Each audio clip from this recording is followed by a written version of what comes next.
is, planado to lahat. They really want to bring down Duterte-aligned bloggers. Why? Yan ang katanungan, di ba? Isang malaking katanungan. Why? Meron po itong connection sa impeachment ni Sara at isang larger discussion, larger issue of geopolitics. Okay? Kaya dapat himayin nyo ito, pag-usapan ninyo ito ng magkakaibigan, magkakapamilya, magkainuman, lahat dahil hindi biro ang nangyayari sa Pilipinas. Okay? Kaya nga ang title ko nito is Learn from Ukraine. Learn from Ukraine. Hindi ito nadadaan sa dasal. Okay? Hindi ito nadadaan sa dasal. Maraming Ukrainians ang nagdasal. Kung feeling nyo kayo ang pinagpala ng Diyos. Again, learn from Ukraine. Okay. Now, ano ba itong sinasabi ko? Mag-uumpisa tayo from the top. Okay. Alam niyo naman yung nangyari sa SMNI. Una nilang tinarget na pabagsakin ay SMNI. And then, Pastor Apollo Kibuloy. Tagal ko na silang, si Maharlika, nag-warning na siya dyan, matagal na. Go-warning ako. Remember, I think it was 2023, simula nilang pabagsakin ang SMNI. Bakit SMNI? Una-una, SMNI ay ang tanging talagang makikita mong pro-Duterte na media. Correct? Gusto nilang pabagsakin. Kaya nga ilang beses nawawala ang Facebook accounts at YouTube accounts ng SMNI. At anong ginagawa nilang paraan para mawala at maban sa Facebook or sa YouTube ang SMNI? Kung na magsasampa sila ng mga kaso-kaso, tapos yung mga kaso-kaso, dadali nila sa YouTube at Facebook at sasabihin, itong user na to, ganito, ganyan. And Facebook will oblige. Lalo na kung merong investigation, meron ng ganito. Ganyan ang kanilang taktika. Ginawa na nila to before. And remember, ang gusto nilang gawin ngayon, lalo na sa akin, and I will explain to you why. Okay? Ako mismo ang target nila. Remember yung ginawa nila kay Donald Trump. Tinanggal nila Donald Trump sa Facebook and Donald Trump sa Facebook. Kahit sa Twitter. Do you remember? Do you remember? It is the same thing that they want to do. Nagawa nga nila kay Donald Trump yan eh. Noong 2020, kailan man naban si Donald Trump? I think so 2021. Paano pa tayong simpleng Pilipino lang at mamamayan? Hindi ba? Mahihimay-himay nyo itong lahat. Okay? I-discuss ko ito ng paunti-unti. Uumpisahan na ngayon natin sa sinulat. May battle plan talaga sila because katulad na rin ng na-report ng Rappler. Okay? This is a report by Rappler. January 16, 2025. Okay? January 16, 2025. Ang title, Decoded, Duterte Social Media Army, very much alive, roars to defend and battle Sara Duterte. Okay. So, they recognize na talagang hindi nila kaya ang Duterte-aligned bloggers and their influence. Okay. Syempre, kailangan ko na magbayad. Kanina hindi ko naman kailangan magbayad. So, dito sa article na to, okay, na-recognize nila na outnumbered sila. Na halimbawa ito,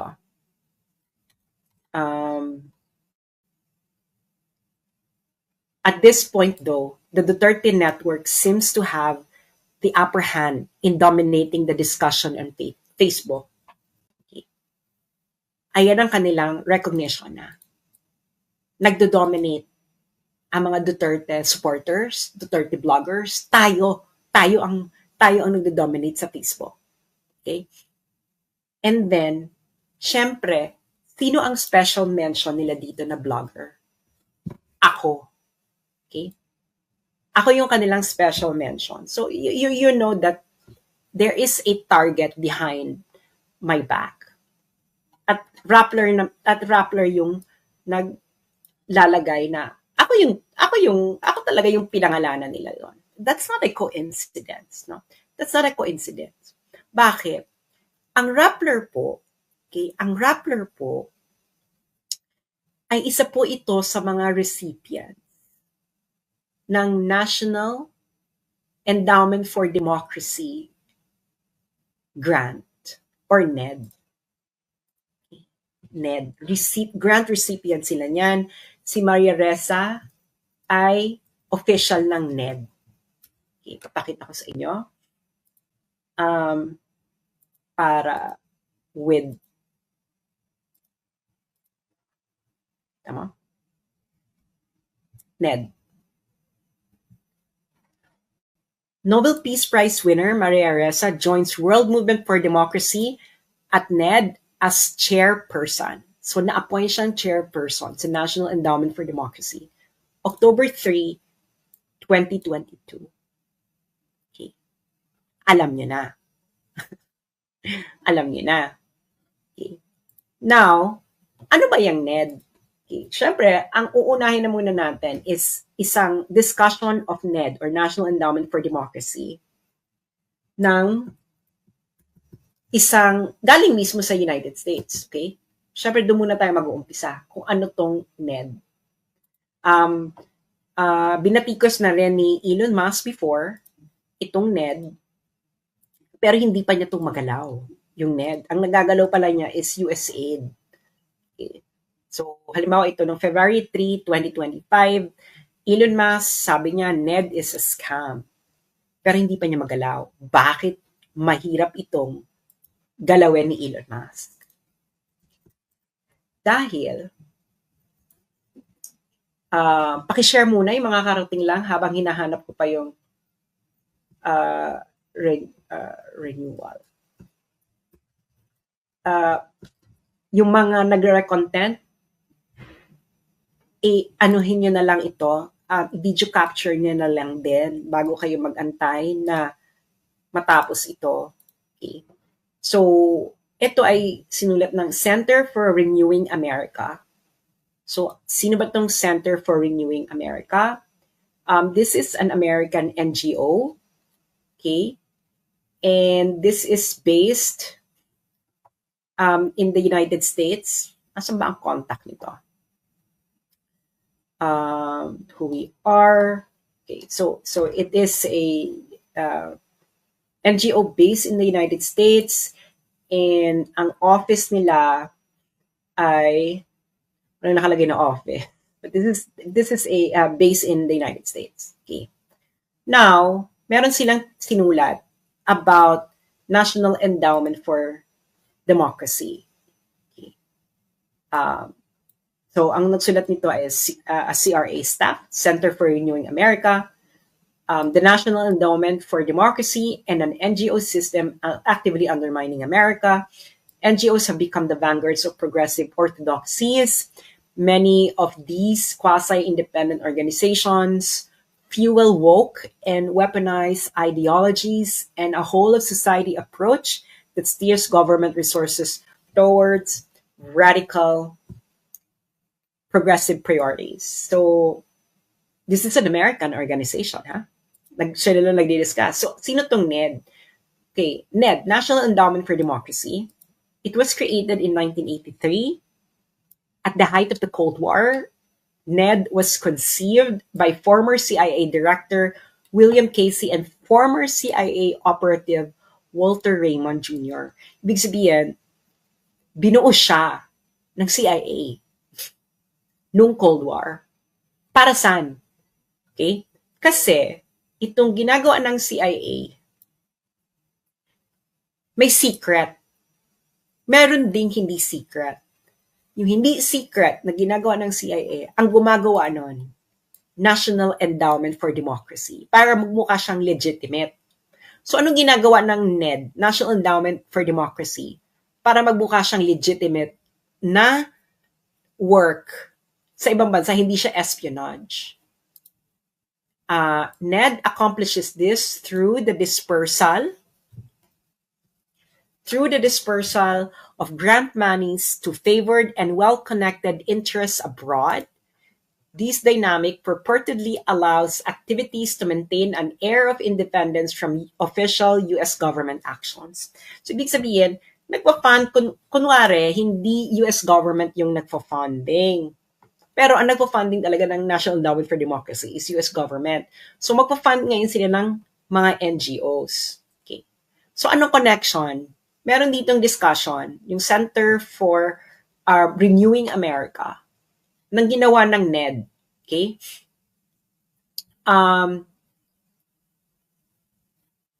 Training and financing key political movements in Egypt, Yemen, Libya, and other nations that sparked the so-called Arab Spring. In 2011, directly contributing to the geopolitical turmoil that has engulfed the Middle East over the 13 years. This is a discussion of Center for Renewing America. This is a think tank, a conservative think tank based in the United States. Anong di-discuss ito? Among the groups unintentionally empowered by NED's pro-democracies meddling in the Middle East are radical jihadists like the Houthis in Yemen, the Al-Nusra Front in Syria, and the Islamic State, otherwise known as ISIS in Syria and Iraq. Eto na, pupunta na tayo sa Ukraine. NED served as the tip of the proverbial spear for heightened CIA and State Department efforts to foster political revolution in Ukraine. So yung steady stream of NED grants to Ukrainian political entities and movements advanced both the Orange Revolution and Maidan Revolution that paved the way for the current Ukraine-Russia war. So, sinong pinandingan ng CIA founded NED sa Ukraine? Ito sabi ng Center for Renewing America, na isang think tank, conservative think tank sa United States. Among the hundreds of grants to Ukrainian political entities going back to 2014 are payments to judicial organizations and judges, grants to NATO-adjacent political entities like European Institute for Democracy, and funding for the Media Development Foundation to train Ukrainians to develop effective anti-Russian propaganda. Nagigets yun na. Ang nagsulat nito ay isang conservative think tank sa United States, ang Center for Renewing America. So yun ang kanilang pinandingan. Okay. So, ito pa. Bago daw kinlose ng NED ang kanilang mga grants, searchy, kasi dati pwede mong i-search kung sinong pinafundingan nila. Ang data daw nila, ang nakalagay is tens of millions in US dollars to Ukrainian entities and anti-Russian interests in Ukraine with more than 330 unique grants. During the height of the Orange Revolution sa Ukraine, yung NED daw infused, ibig sabihin nagbigay ng more than 2.3 million US dollars directly into anti-Russian institutions and activists, including the activist arms of Ukrainian political parties and George Soros Open Society Foundations, in support of preferred candidate Viktor Yushchenko. NED's funding streams, ibig sabihin yung mga funding daw ng National Democracy para sa mga anti-Russian activists and institutions ay nag-increase ng 52% the following year to more than 3.5 million US dollars. hanggang matapos na yung Orange Revolution. And we all know what happened to Ukraine. Okay? We all know what happened to Ukraine. Now, I'm going to discuss to you the structure ng National Endowment for Democracy. Okay? Lahat ito ay magkaka-connect later para nasusundan nyo. So, may pop quiz po tayo mamaya. Sana maghanda po kayo ng 1/4 sheet of paper. 1/4 sheet of paper para kayo ay handa later sa ating pop quiz.